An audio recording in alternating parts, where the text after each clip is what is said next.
Good morning, everybody. I hope you're having a wonderful Monday morning. I want to welcome you to the show Women's Health Revolution TV. And today we're going to talk about emotional mastery and how it affects your health and your success.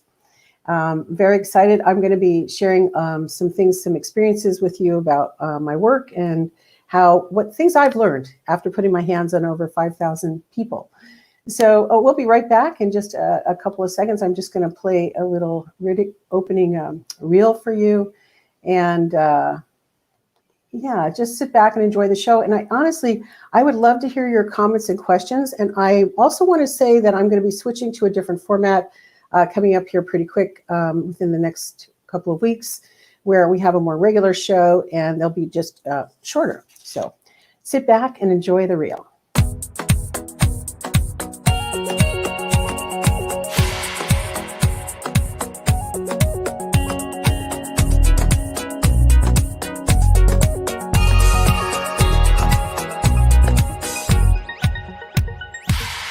At work, I was constantly feeling anxious.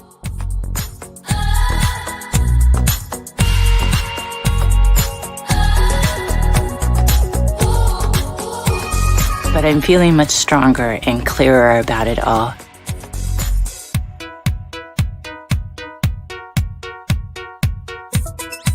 For me, one of the many aha moments was how to breathe.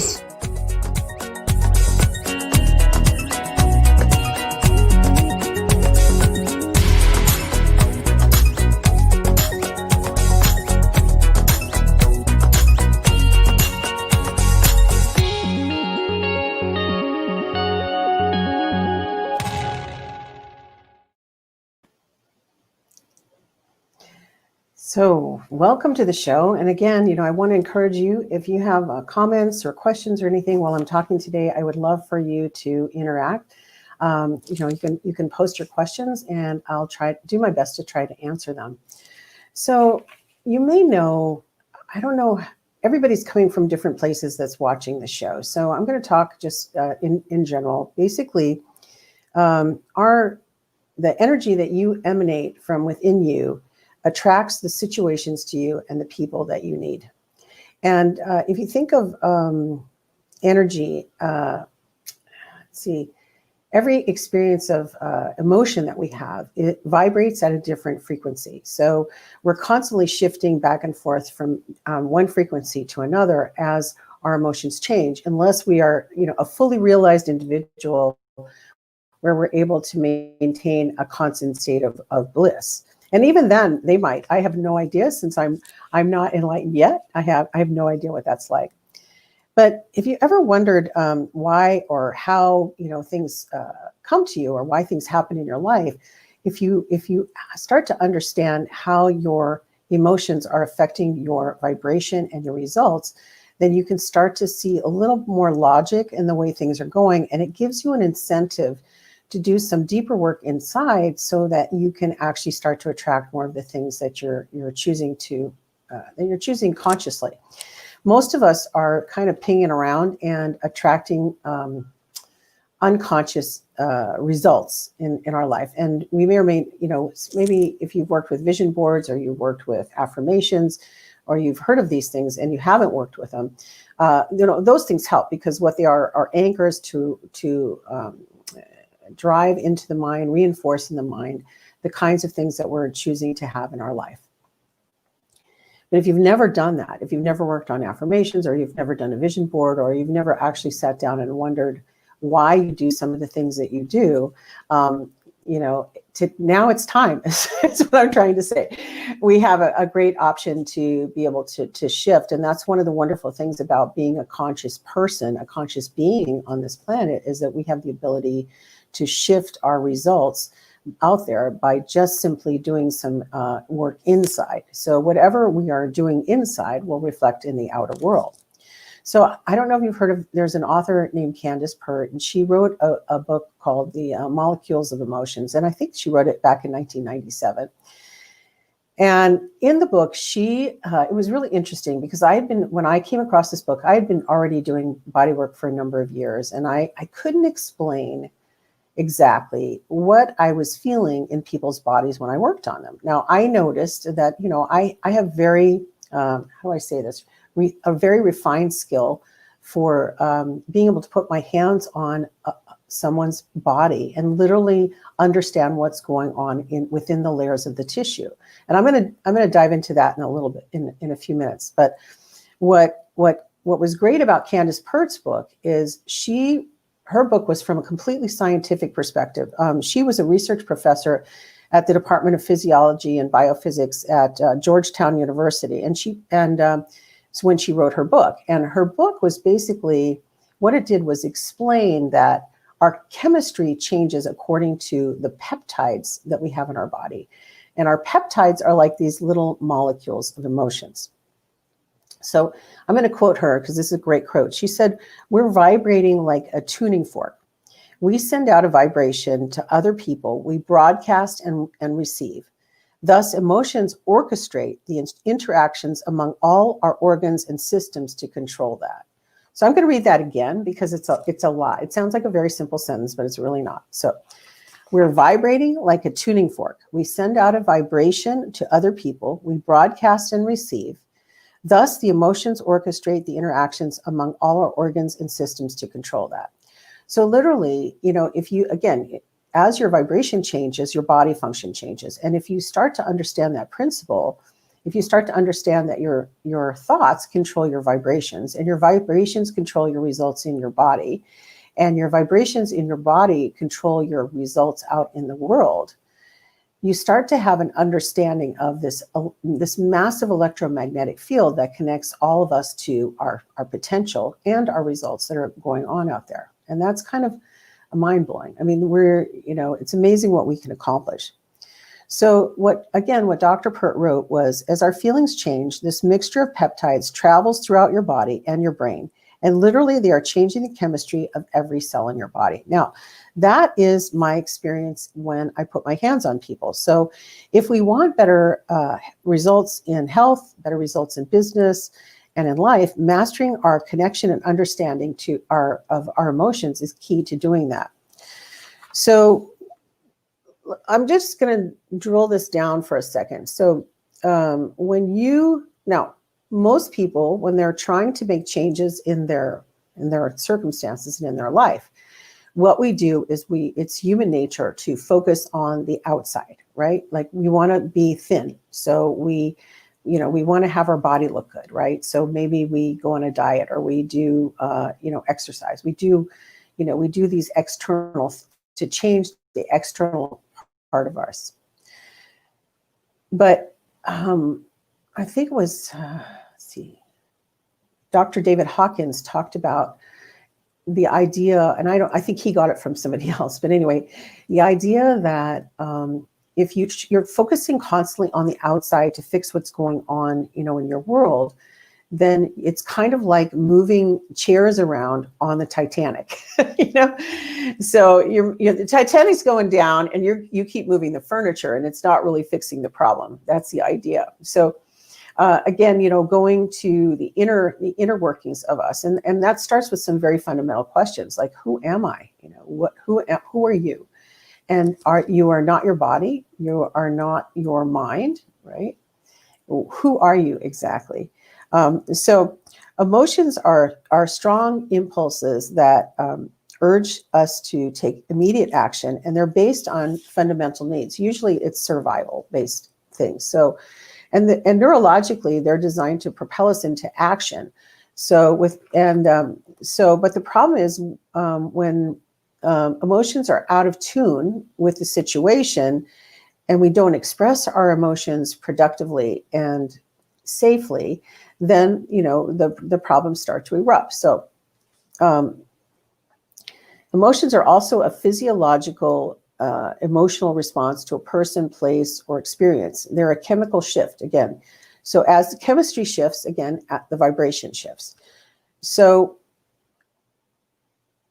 when you're in a situation, and there's a guy named Daniel Goleman he's one of the main most well-known people when it comes to emotional intelligence. And What Goleman talked about, which is something called the amygdala hijacking. Amygdala hijacking is when you are in a situation and all of a sudden you kind of overreact to the situation, or you've been around people like that, right? Like where you say, I don't know, you ask them a question and they kind of go, woo, and you're like, huh, that was a weird response. I'm going to take a sip of water.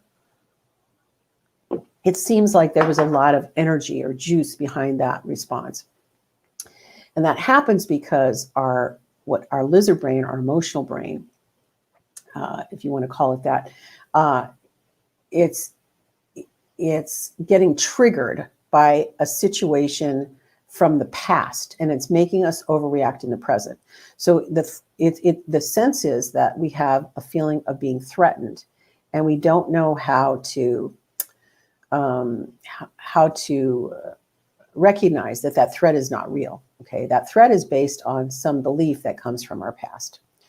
So I'm going to dive into this a little bit deeper. I spoke about some of this in the last show, but if you think about how the ego works, so the ego, when we're in the womb, we're in this very liquid environment. It's warm, it's comfortable. There's no threat.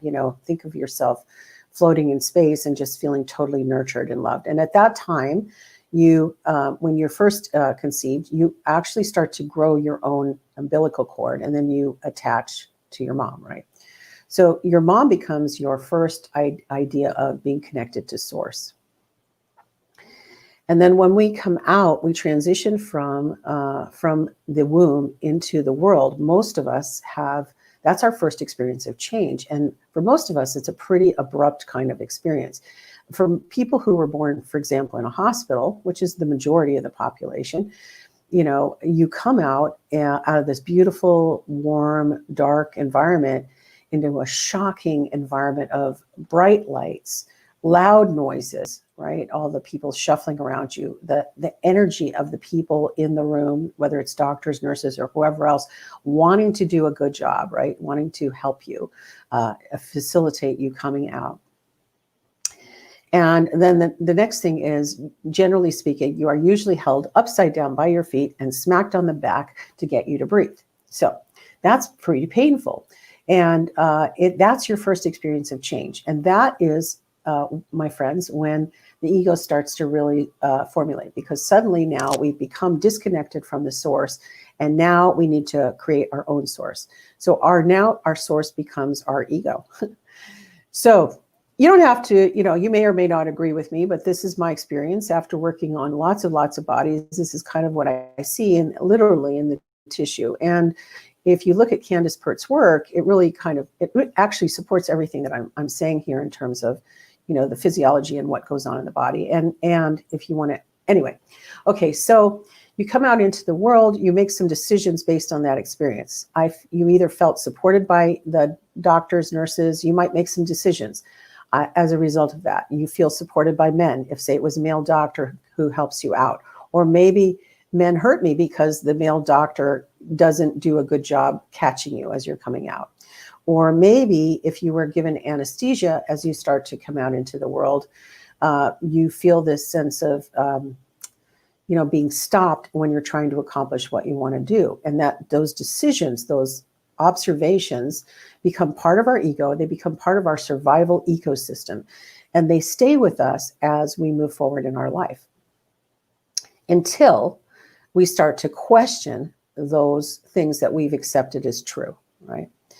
So there's a lot more to this. I mean, there's a lot of things that, as we have our birth experience, there's a lot of things about our birth and conception that actually affect us more than we want to realize, more than most people realize as we move forward in life, So the point is, though, that our first experience of change happens in that moment. And we make a lot of decisions about changes. And what happens now going forward in life is we do everything that we can on a subconscious level to avoid change, because change is threatening and scary and blah, blah, blah. And it also means starting to really change means looking at things that you have accepted as true, decisions that you have accepted as true, that maybe you've had for 20, 30, 40 years, and now going, is that really true? Is that really, that thing that I've accepted as true, is it really true anymore? It's a good question.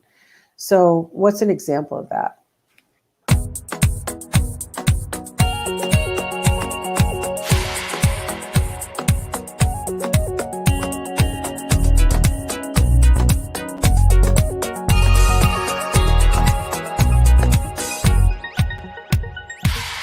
At work, I was constantly feeling anxious.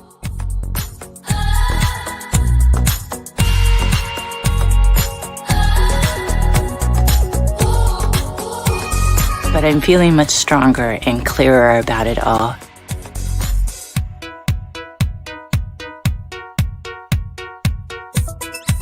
For me, one of the many aha moments was how to breathe.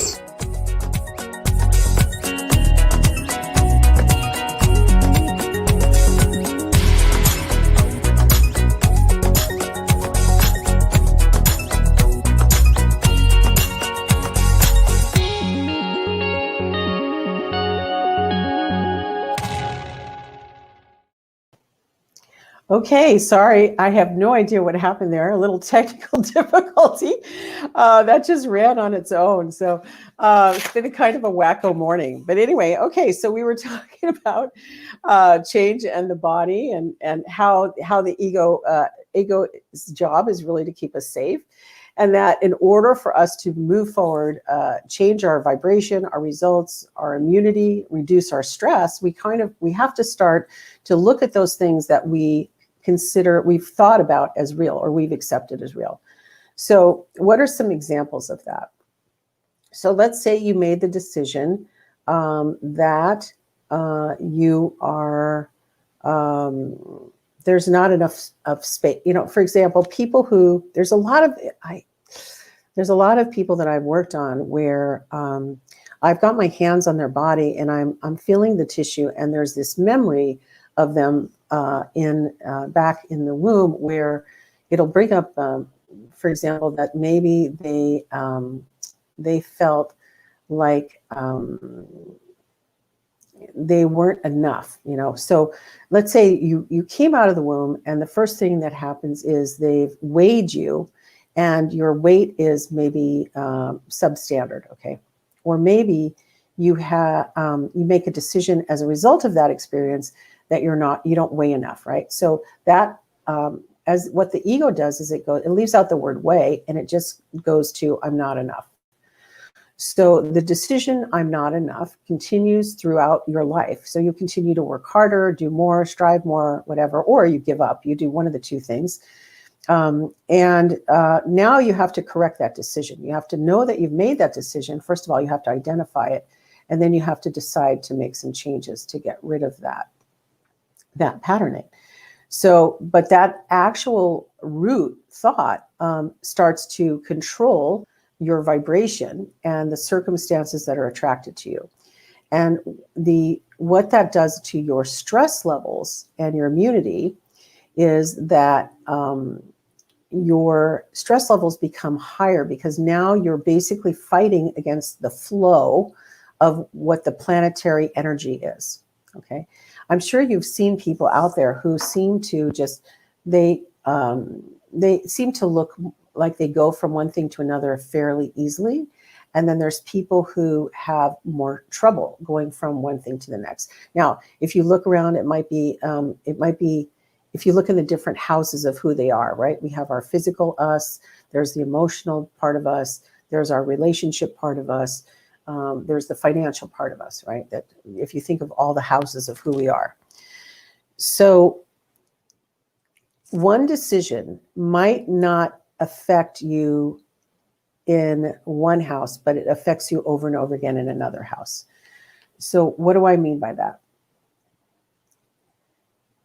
You might be a really good manifester. Like maybe you're really great at making money, right? You're really great at making money, but what happens is, for whatever reason, because you're so good at that, the other house that you might be suffering in or not feel like things are working in is your emotional house, right? Maybe you have had trouble in relationships, manifesting a constant relationship or a steady relationship or a supportive relationship, right?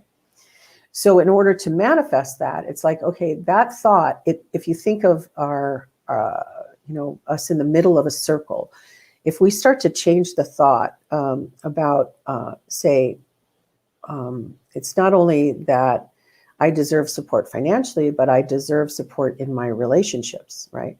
That decision from the inside ripples out to the circle, right? And it starts to affect all the other aspects of who we are. So the stress that people experience comes from when we're fighting against that. I want this, but I'm experiencing that, right? I want to have a relationship, but I'm experiencing, I keep attracting men who are not supportive, who are maybe mean or verbally abusive or whatever. That creates a kind of a stress, okay? I want to be as successful as a female entrepreneur, but I keep attracting circumstances to me that cause me to doubt whether that is the right path for me. Maybe things don't take off the way that I thought they would. It's like opening a restaurant, right? You open a restaurant and you hope that you're going to get people come in who want to eat your food. But, just because you opened a restaurant and you decided doesn't mean that people are going to come to your restaurant. How do you attract people to your restaurant, right? You get the word out. People have to know what it is that you offer. And it's the same thing with everything else that you do. If you're wanting to manifest a relationship, you have to be sending out a vibration and also making yourself available in such a way that you can start to attract what you want instead of fighting the flow. So what fights the flow is our limiting beliefs, our limiting thoughts. So when you're getting stressed out, if you're feeling stress on a regular basis, chances are that you have an expectation of something in your reality being a certain way. And then when the world doesn't meet that, that's when the stress comes up. That's when our vibration changes, because now we may not be getting emotional in a good way, right? Because now we're pushing up against what's really out there. So we have to start to shift that. So just as our individual cells carry an electrical charge, so does the body as a whole. So like if you think of the body, like I wrote this down, so I'm just going to read it here, like an electromagnetic generating a field. There's a positive charge above our heads and a negative charge below. So we're actually sending out various electrical signals, vibrations all the time, right? So now we have to figure out, how do we change our vibration? Okay, so it starts with starting to get to know who you really are. But going back to the belief and the beliefs that we have, what happens when we keep reinforcing those beliefs is obviously those beliefs get stronger and we attract more and more of those same kind of circumstances. So we have to start to find a way to shift our belief system. Now, there's different ways that you can do that. Sometimes it's about having facts presented to you, right? Where you go, okay, I'm actually going to see, the research on X, Y, and Z, and that's going to help me shift my thinking, right? Sometimes it's you look for evidence now to either shift your position or to support your position. If you want to move from A to B, then you need to find evidence to shift B. So that's going to help you prove to yourself that B is where you need to be. If you want to stay in A, then you're going to constantly collect evidence to stay in A. Now, staying in position A may not be what you want, but it might be that you don't think you can have anything else because you've never questioned the beliefs that put you in that position. I'm hoping that makes sense. I would love to hear your comments. If anybody's out there today, please do post if you can find your way to do that. It would be great. Or any questions that you have about what I've said so far.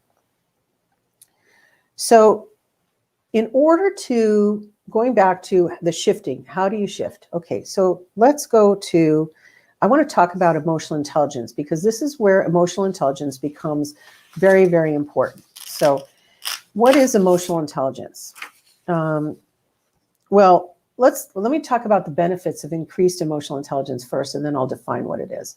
So when you really have a heightened sense of emotional intelligence, when you start to develop it, and it's like a muscle, at the beginning it may not be so strong, but if you keep working it over and over again, over time, that muscle is going to get pretty developed, right? So when you have developed your emotional intelligence, you have reduced stress, you have improved decision making, you increase your personal well-being, you have better leadership, better personal relationships, and better health. Okay, so what is emotional intelligence? It's composed of a few ingredients. So I'm going to just boil it down to some pretty simple things for the purposes of this morning. So starting with, again, self-awareness, self-knowledge. That's what I've been talking about already at the start of this talk today. As we start to have to, in order to shift and raise our emotional intelligence and shift our vibration and shift our results, we have to be able to examine ourselves through a non-judgmental eye. So what does that mean? You disconnect from the person who is the doer, and you actually look at yourself from the outside. So in that way, when we look at ourselves from the outside, we can start to make course corrections. And when when we're looking at ourselves, it's very important, because what first will happen is the critic comes out, oh, I'm not pretty enough. I'm too fat. I'm ugly. I'm not smart enough. I didn't get my college degree, whatever it is, you have all these, so these negative thoughts. So when you look from yourself from the outside and you don't condemn yourself, and you are compassionate towards yourself, and you start to accept the parts of you, and you recognize maybe that those beliefs that you've held about yourself, they're not really real anymore. Or you could start to question, maybe you believe them still as real, but you at least start to question, like, okay, is it real? Like, do I really need to believe that?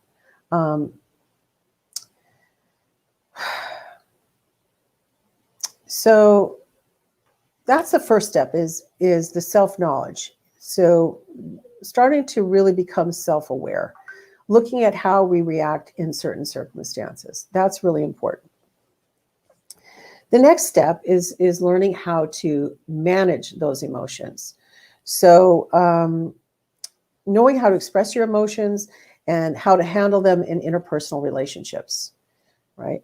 And then, so in other words, when someone gets angry at, maybe they've said something that that kind of made you feel hurt, or it makes you feel angry. Instead of reacting with the hurt or the anger, if you could just look at it and go, isn't that interesting, my response right now? And maybe ask yourself, why am I getting angry about this? Or why am I being hurt? Why is this hurt, what they said to me? Or why maybe somebody does something and you feel you can't trust them, is asking yourself, well, that's interesting. Why don't I trust this person? Now, sometimes that's guidance from your intuition telling you, hey, stay away from this person, because if you get involved, it actually is not going to be a good ending for you. But a lot of times, those decisions that we make, those judgments, are false, and especially if it's something that creates separation between you and another person. So I know that sometimes, I'll be honest with myself. Sometimes I'll look at somebody and or they'll have said something in a social situation, and based on that experience, I go, I don't know if I want to get to know that person any deeper. And sometimes that's true, right? If I go back for a second or third round and I try to talk to them and learn more about them, maybe I really don't. But if I'm willing to go back with the look at what was, if there was a judgment on my part of that made me have that decision. Okay. First, I'm going to look at the judgment, and then I'm going to say, well, okay, why did I make that judgment? Is that a real judgment? Maybe it's not.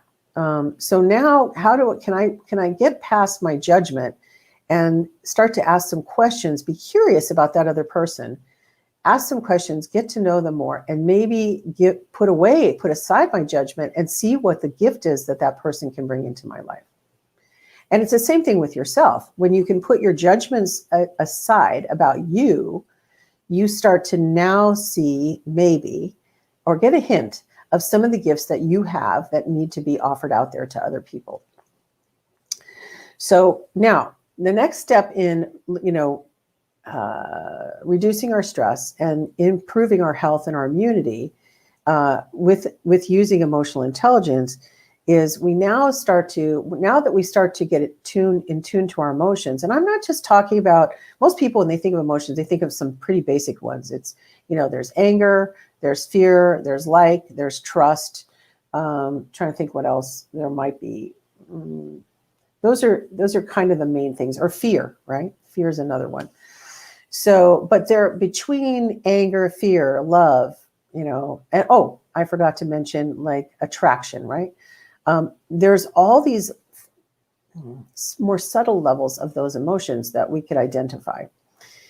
And the way that we start to do that is we actually start to pay attention to what we're feeling in our physiology, our body. So our body also contains a kind of emotional intelligence, but it's actually, I call it body intelligence, or BQ, right? So it's literally the ability to sense your emotions in your body and to be able to correctly identify them and be consciously experience the chemistry and the sensational shifts. I mean, the shift of the sensations that you feel in your body. Now, when you can start to understand what those sensations are and identify them, now you're developing body intelligence. So an example. An emotion that it takes you a while to get to, that's distrust, right? But what does that feel like? You might have the intellectual idea, that's distrust. But what does distrust feel like in your body? So take a moment and just think about that. So it might be, most people, when they go into distrust, there's an area just below the navel where you'll feel certain muscles literally start to contract, right? Now, you've probably never noticed this in your body for most people. Sometimes an emotion can be experienced as hot, a sensation of heat coming over you, a sensation of cold coming over you, a vibration, that you literally feel vibrating.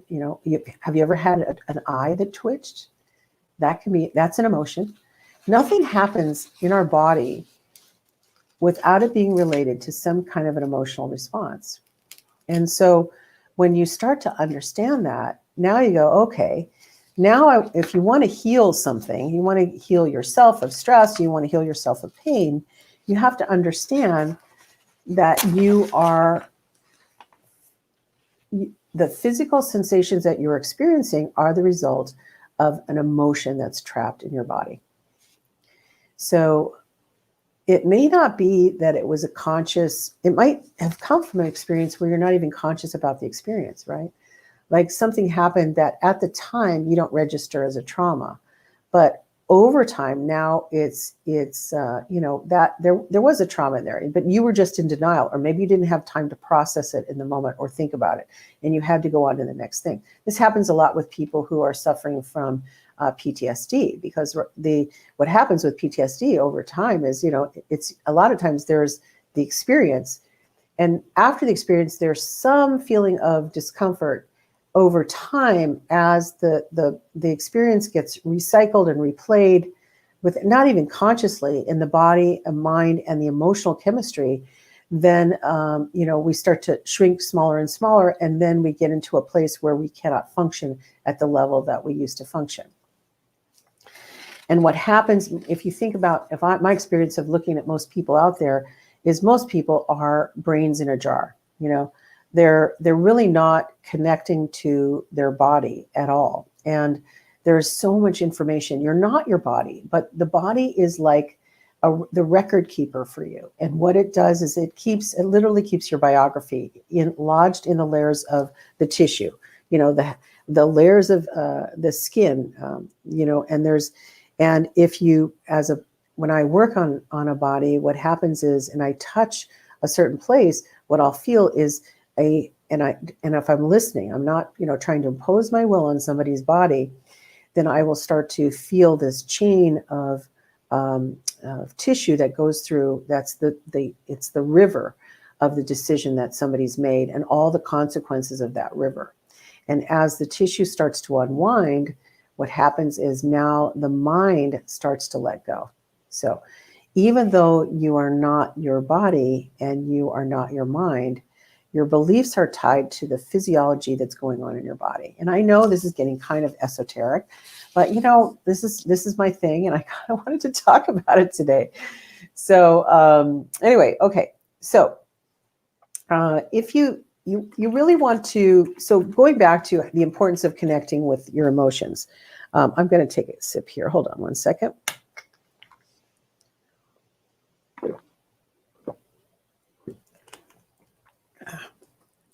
Love my green drinks. Most people are taught to downplay the importance of their emotions, and so they suppress them. And what happens is that becomes now stagnant tissue in the body. And if you think of the body like a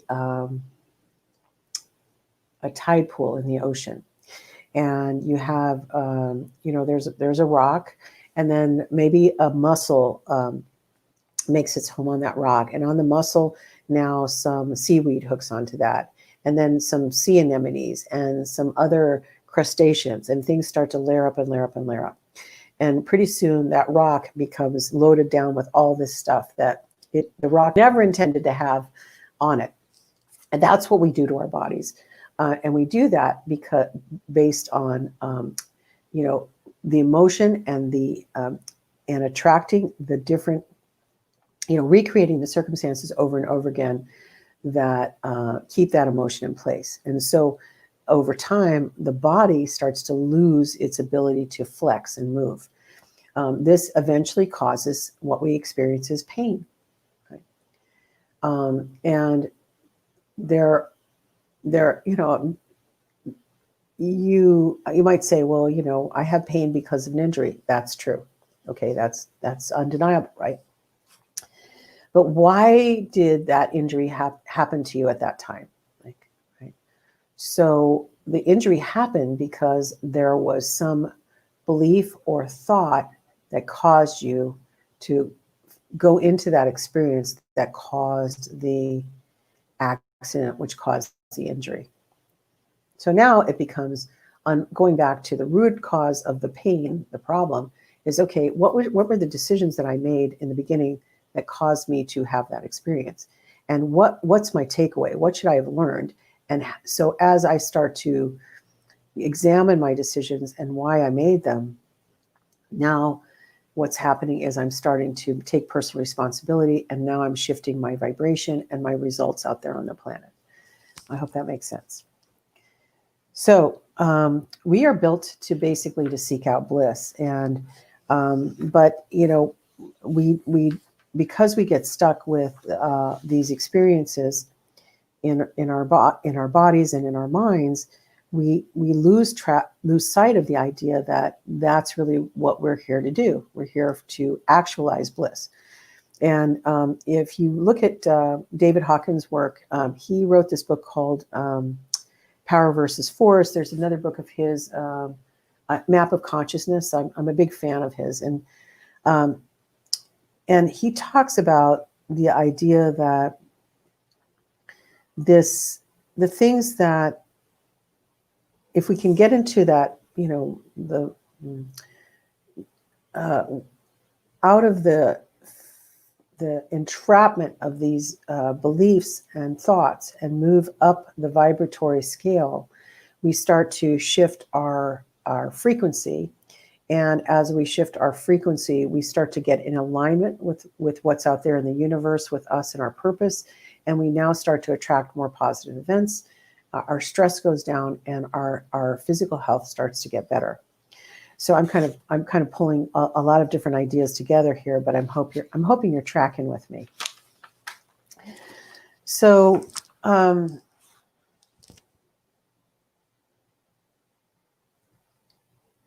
back to the idea of stress and pain. So what most people do when they have stress or they have pain is they start to they will look at the situation being caused by an outside thing or person, right? And that's kind of how we treat most disease, right? If we think of an illness, right? What do most people do is they go and they get a pharmaceutical or an over-the-counter drug, or maybe even it's a naturopathic drug to try to help them heal the situation. That's all good, right? It's okay to give yourself physical support. But the thing is the experience doesn't happen in a vacuum. So the physiological, we need to go back to the physiological mental decision making that caused the experience to happen in the body to begin with. So when you start to feel sick, for example, what is the mechanism that makes you feel sick? Right? So say I'm experiencing a sore throat, right? So behind the sore throat is a decision I made that's causing my throat to have the experience of feeling sore, right? What am I not? I'm just going to be very obvious here in this situation. For example, what am I not expressing, right? Or I have a runny nose and I feel like I'm getting a cold. Okay. All right. So what I have learned after working again with thousands of people is that those experiences of having a cold or being, having a sore throat, there's again an emotional component. So if I start to, inquire, why is that happening, right, of myself or maybe of a client, then a lot of times what I'll find under the cold, always actually, is grief. It's not because of, yes, you can make an argument for germs, right? But if you think about anything, what happens, unfortunately, is we give a lot of power to outside circumstances. And some of us are doing it now and I know that I've wrestled with this whole thing around COVID. So it's like, oh, it's this big monster and it's floating around out there trying to get me, like the idea that the flu is seeking you out or whatever. There's a woman I know who has now said, a couple more than once, that she has on a couple of different situations has said she has COVID, but she actually didn't, right? So, but she believed she did. Now, her belief was so strong that she was going to get this or attract it or whatever. She kept creating the physical experience of the symptoms of that disease. Now, I'm going to tell a little story, just a little sidebar. So, because ultimately we have to take our power back. We can't just keep saying, oh, we can't go if we constantly believe that we're going to catch the flu or we're going to catch a cold, or that this situation happened because of something outside of ourselves. What we're basically doing is we're giving our power away to something other than ourselves. And what we really want to do is start to learn how to take our power back. And it starts with simple steps. So many years ago, I did a workshop in Las Vegas with 3 of my teachers. Now, these 3 men were amazing mentors. They were very gifted, all very dialed in, very psychic, very a lot of wisdom between them, and also funny, great sense of humor. But anyway, I remember they decided to teach a healing workshop in Las Vegas, of all places. And so every day of the workshop, it was 3 master healers. We would go into this casino, and then we'd go to our meeting space somewhere back in the casino and have our class, right? So at that time, you would walk through, and there's all this smoke in the casino, and it smelled like liquor, and the energy was really, it was a casino. Being a sensitive, I'm a clairsentient. I could feel the energy of the casino, and I didn't think about the fact that that energy that I was feeling, I could make a decision about being affected by it or not. So I actually was walking through, and every day I would feel like crap before I went into my healing workshop, and I was cursing my teachers really for it. So one day I'm talking to a couple of the other students, and we're walking through the casino, and I'm saying, God, it's this energy. It's overwhelming. I don't know why they did it in a casino. I hate casinos. It's overwhelming. It's not, I don't feel good, And one of my teachers was behind me listening to this conversation. And he said, well, the casino is just a building, And I suddenly realized what he was saying to me, which was I was giving too much power to the idea that it was a casino, right? I was feeling the energy, that was real, but my decision to let that overwhelm me, that I had control over, right? And so it shifted me, because I started to recognize all the places where I'm not saying I got them all, because I still am waking up like everybody else here, but all the places where I give my power away. So now the most common place that people give their power away to is a medication, right? It's a drug. That's the most common place. It can also be to your boss. When you don't, or it can be to in our case, in this country, we just had this whole upheaval. It could be to your president. People blamed, they said, I rioted at the Capitol because of what the president told me to do, right? I got this cold because you gave it to me, or somebody at work was sick, or my kid gave it to me. The belief that you have to have that experience, that belief that something outside of you caused you to have that experience, is what I'm talking about today, right? You can make a choice. Like, I can choose, let's see, would I rather have sickness today, or would I rather have wellness? Okay, so what's my neurotic benefit for being sick? What's the benefit of staying well, right? Now, I'm not saying if you feel tired, you shouldn't rest, right? I'm the first person who says, if one of my best cures for getting over, actually avoiding being sick, is if I feel a little bit off, after I've looked at my mind to see what's going on and maybe what I'm trying to avoid or whatever, the next thing is I'm going to go to sleep, and usually what I find is if I just give myself permission to sleep, then I don't get sick, right? And so, but, I'm taking a lot of other choices throughout the day. I do, I take certain vitamins, I eat clean food, I don't have chemicals in my house. So all of these things add up to me being able to have good health. But so there's an old Sufi saying that says, trust in Allah, but tie the camel to the fence. In other words, you want to, take some responsibility, right? I'm going to do what I can on the outside. I'm going to eat clean. I'm going to keep my thoughts together. I'm going to do my affirmations. I'm going to keep my house chemical free. Those are my tying my camel to the fence, right? The rest of it, trusting in Allah, so to speak, is, now I'm going to open myself up to the universe and go, okay, what can I do here from another perspective energetically? What I need to look at how I can shift my thoughts, how I can shift my beliefs. And if I can shift my thoughts and my beliefs, I can now start to shift my vibration, which starts to shift my results.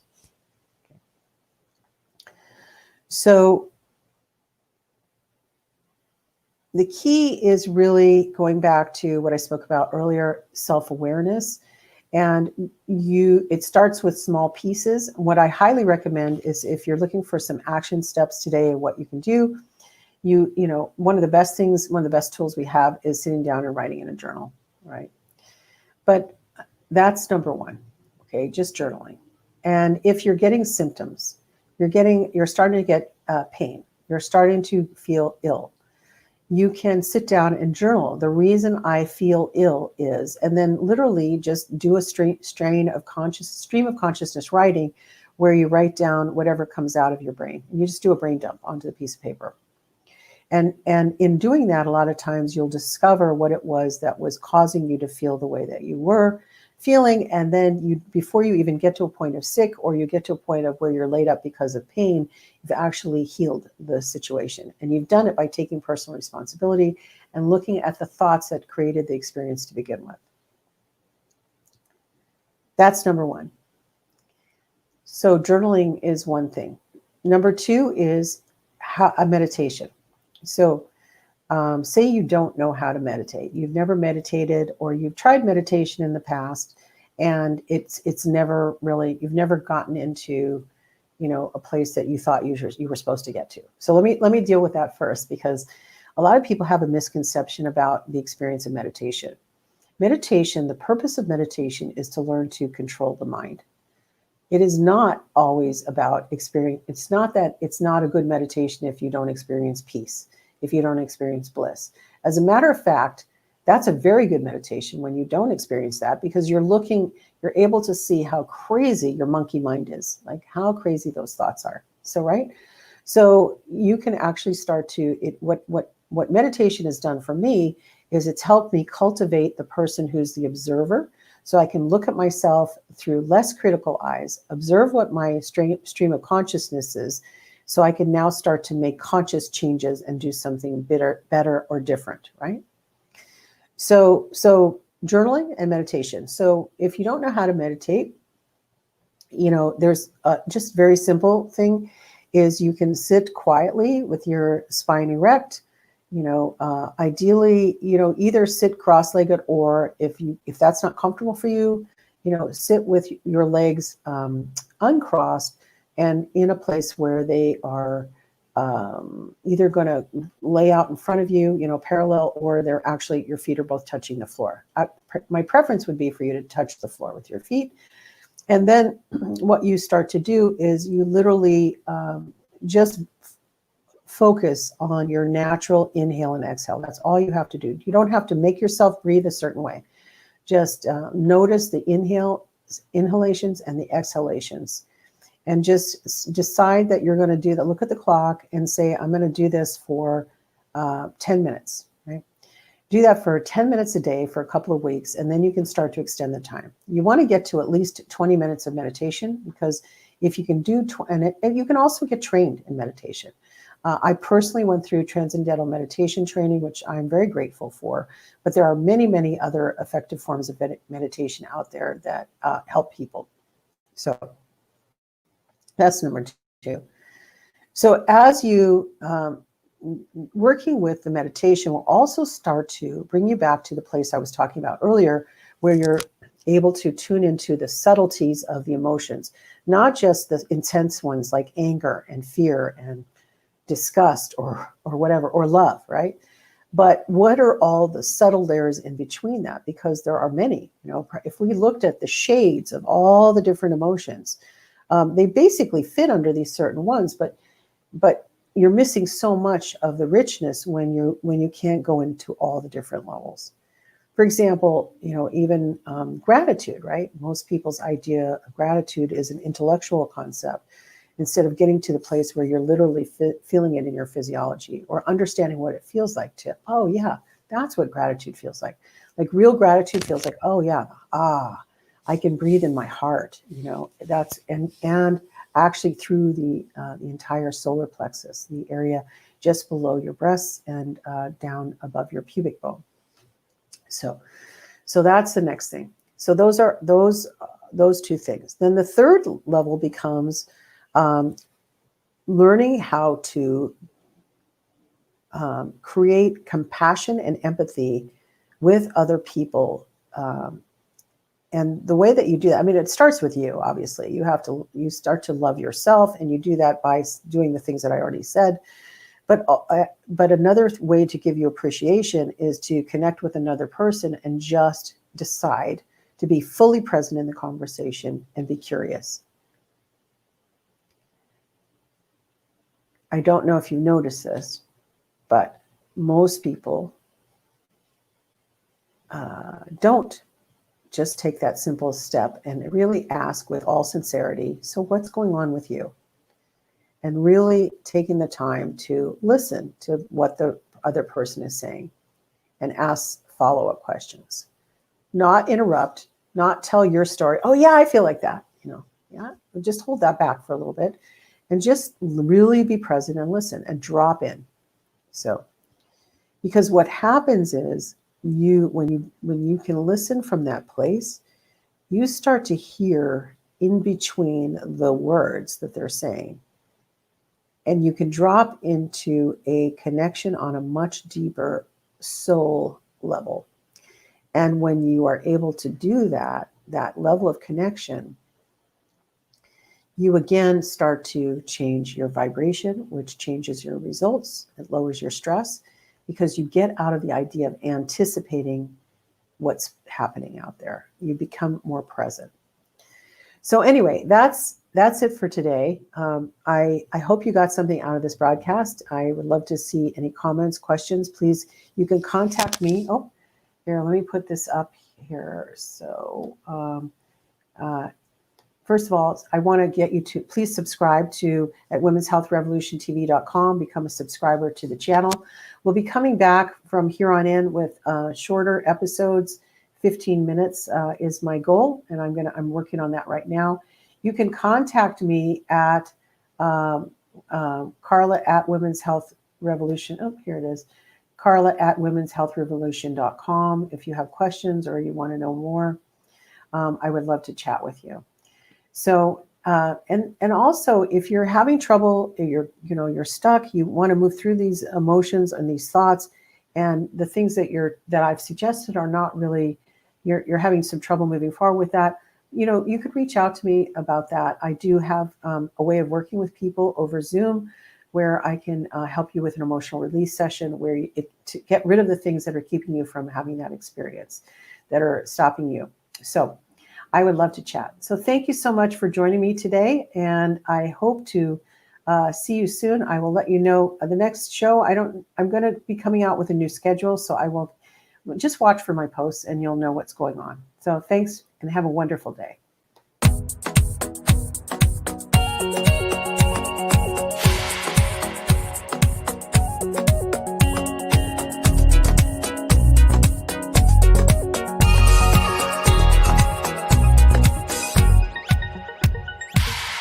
At work, I was constantly feeling anxious.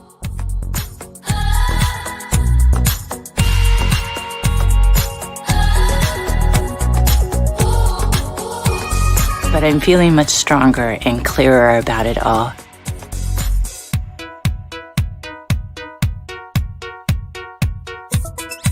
For me, one of the many aha moments was how to breathe.